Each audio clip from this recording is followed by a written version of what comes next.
కార్తీక పురాణం 29వ అధ్యాయం. అంబరీషుడు దూర్వాసుని పూజించుట.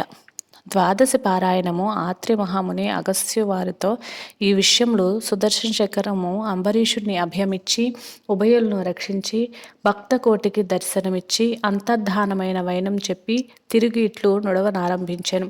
ఆ తరువాత అంబరీషుడు దూర్వాసుని పాదములపై పడి దండ ప్రణామములాచరించి పాదములను కడిగి ఆ కడిగిన నేలను తన శిరస్సుపై వేసుకొని, ఓ మునిశ్రేష్ఠ, నేను సంసార మార్గమందున్న ఒక సామాన్య గృహస్థుడను. నా శక్తి కొలది నేను శ్రీమన్నారాయణ్ణి సేవింతును. ద్వాదశి వ్రతము చేసుకొనుచు ప్రజలకు ఎట్టి కీడు రాకుండా ధర్మవత్తునుడై రాజ్యమేలుచున్నాను. నా వలన మీకు సంభవించిన కష్టమునకు నన్ను మన్నింపుము. మీ ఎడల నాకు అమితమైన అనురాగం ఉండుట చేతనే తమకు ఆతిథ్యం ఇవ్వవల్లని ఆహ్వానించి తిని, కాన నా ఆతిథ్యమును స్వీకరించి నన్నును నా వంశమును పావనం చేసి కృతజ్ఞుని చేయుడు. మీరు దయాద్ర హృదయులు. ప్రథమ కోపంతో నన్ను శపించినను మరలా నా గృహమునకు విచ్చేసితిరి. నేను ధన్యుడినైతిని. మీ రాక వలన శ్రీ మహావిష్ణు యొక్క సుదర్శనమును చూచు భాగ్యము నాకు కలిగినది.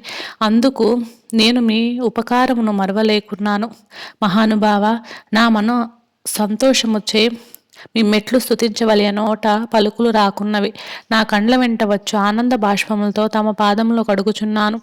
తమకు ఎంత సేవ చేసినను ఇంకనూ రుణం పడి ఉంటాను. కాన ఓ పుణ్యపురుష, నాకు మరలా నరజన్మ రాకుండా ఉండేటట్లును సదా మీ బోటి మునిశ్రేష్ఠులు అందును ఆ శ్రీమన్నారాయణు అందును మనసు గలవాడినై ఉండునట్లు నన్ను ఆశీర్వదించుడని ప్రార్థించును. సహా పంక్తి భోజనము దయచేయమని ఆహ్వానించాను. ఈ విధముగా తమ పాదములపై పడి ప్రార్థించుచున్న అంబరీషుణ్ణి ఆశీర్వదించి, రాజా, ఎవరు ఎదుటి వారి బాధను నివారణ గావించి ప్రాణములను కాపాడెదరో, ఎవరు శత్రువులకైనను శక్తి కొలది ఉపకారము చేయదరో అట్టి వారు తండ్రితో సమానమని ధర్మశాస్త్రములు తెలియజేయుచున్నవి. నువ్వు నాకిష్టుడవు, తండ్రితో సమానుడు అయినావు. నేను నీకు నమస్కరించినచో నాకంటే చిన్నవాడగుట వలన నీకు ఆయుక్షీణం కలుగును. అందుచేత నీకు నమస్కరించుట లేదు. నువ్వు కోరిన ఈ స్వల్ప కోరికను తప్పక నెరవేర్చెదను. పవిత్ర ఏకాదశి వ్రతనిష్ఠుడగు నీకు మనస్తాపమును కలుగు చేసినందుకు వెంటనే నేను తగిన ప్రాయశ్చిత్తం అనుభవించి తిని నాకు సంభవించిన విపత్తును తొలగించుటకు నువ్వే దిక్కైతివి.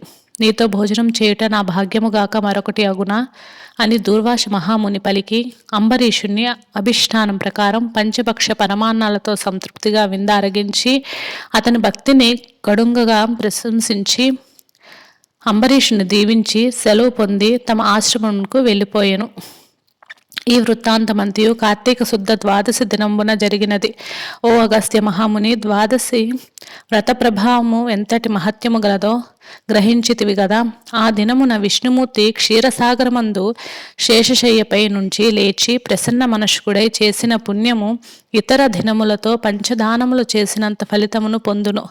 ఏ మనుజుడు కార్తీక శుద్ధ ఏకాదశి రోజున శుష్క ఉపవాసముండి పగలెల్లా హరినామం సంకీర్తనచే గడిపి ఆ రాత్రంతయు పురాణము చదువుతూ లేక వింటూ జాగరణ చేసి ఆ మరునాడు అనగా ద్వాదశి నాడు తన శక్తి కొలది శ్రీమన్నారాయణ ప్రీతి కొరకు దానములిచ్చి బ్రాహ్మణులతో కూడి భోజనము చేయును, అట్టివాని సర్వ పాపములు ఈ వ్రత ప్రభావము వలన పటాపంచలై పోవును. ద్వాదశి దినము శ్రీమన్నారాయణ్ణి ప్రీతికరమైన దినము కనుక ఆనాడు ద్వాదశి గడియలు తక్కువగా ఉన్నను ఆ గడియలు దాటకుండగానే భుజింపవలెను. ఎవరికైతే వైకుంఠములో స్థిర నివాసం ఏర్పరచుకుని ఉండాలని కోరిక ఉండెనో అట్టివారు ఏకాదశి వ్రతము ద్వాదశి వ్రతము రెండూను చేయవలెను. ఏ ఒక్కటి విడవకూడదు. శ్రీహరికి ప్రీతికరమగు కార్తీక శుద్ధ ద్వాదశి అన్ని విధముల శ్రేయస్కరమైనది.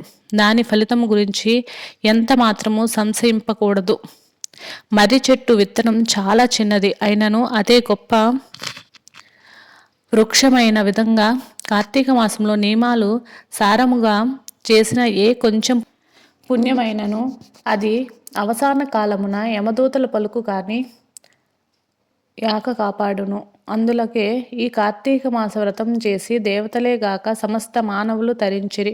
ఈ కథను ఎవరు చదివినను లేక వినినను సకలైశ్వర్యములు సిద్ధించి సంతాన ప్రాప్తి కలిగి కూడా కలుగును అని ఆత్రి మహాముని అగస్త్యునకు బోధించెను. ఏకోనత్రిశతాధ్యాయము 29వ రోజు పారాయణం సమాప్తం. స్వస్తి. ఓం నమ శివాయ. ఓం నమ శివాయ. ఓం నమ శివాయ. హర హర మహదేవ శంభో శంకర. ఓం నమో నారాయణాయ.